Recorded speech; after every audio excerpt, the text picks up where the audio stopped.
une autre chose, ils se font beaucoup, beaucoup critiquer, eux autres. Et ça a sorti la semaine dernière et ça a fait une bombe.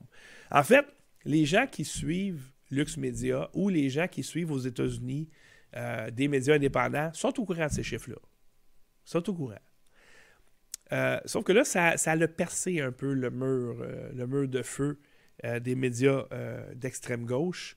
Alors ici, des dizaines de milliers d'immigrants illégaux, victimes d'agressions sexuelles, qui font des victimes d'agressions sexuelles et condamnés pour meurtre aux États-Unis, selon les données de ICE, ICE qui est l'agence frontalière.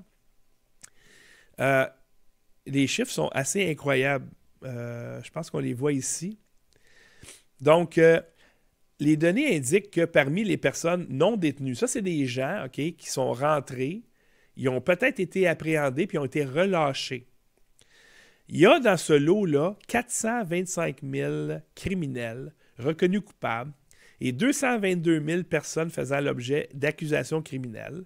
Il s'agit notamment de 62 000 personnes reconnues coupables d'agression, 14 000 de cambriolage, 56 000 de drogue et 13 000 d'homicides. Évidemment, j'arrondis les chiffres.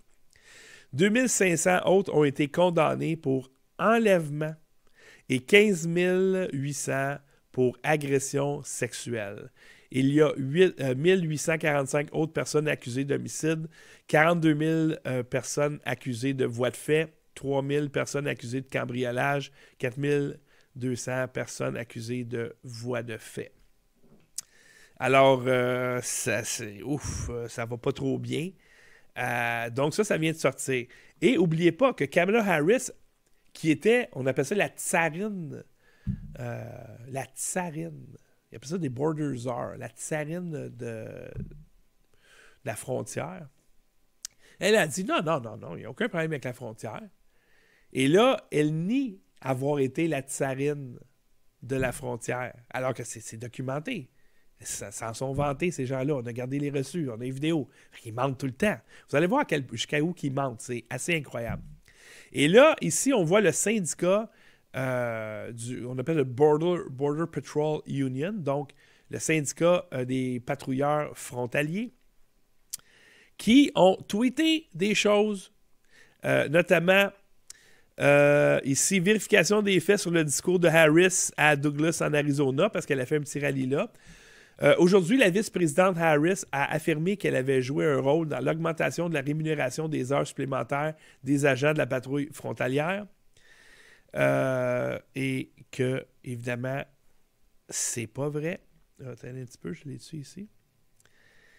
Elle a fait une diatribe pendant 20 minutes. C'est ça que j'ai ici?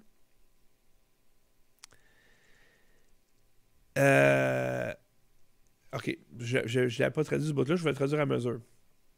Donc, elle ignore, ici, bon, elle a dit qu'elle a augmenté le overtime pay, les payes de surtemps. C'est très faux.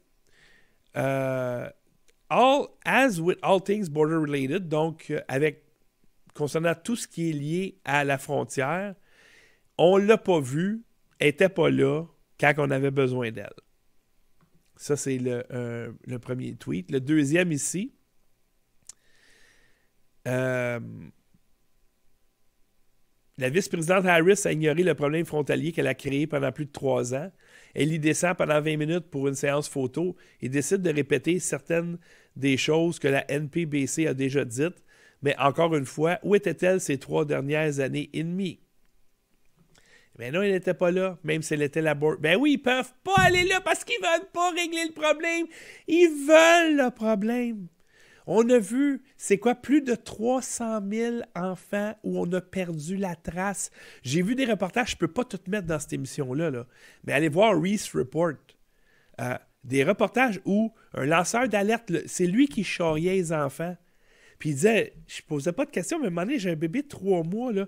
Il y a un avion, il n'y a pas de parents, c'est juste des enfants, puis il y a des bébés. Puis là, on est supposé des traverser le jour. Finalement, non, on fait ça la nuit quand tout le monde dort, personne ne s'en rend compte.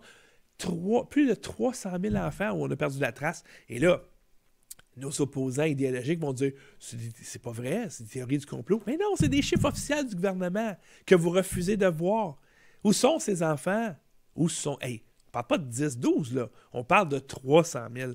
Alors, moi, j'ai toutes les raisons de croire qu'il y a des gens qui contrôlent les gouvernements parce que, visiblement, je veux dire, tu peux faire ce que tu veux avec les élections, tu peux faire élire n'importe qui, là. Si tu peux faire élire Joe Biden comme président des États-Unis, tu peux faire élire n'importe qui. Si tu peux faire élire Justin Trudeau comme premier ministre du Canada, tu peux faire élire n'importe qui. Alors, des élites, peut-être qu'eux autres, ça fait bien leur affaire. Qu'il y ait bien des enfants perdus. Et on ne sait pas son où. On ne sait pas son où. Mais vous avez un petit doute, hein, chers amis qui m'écoutez?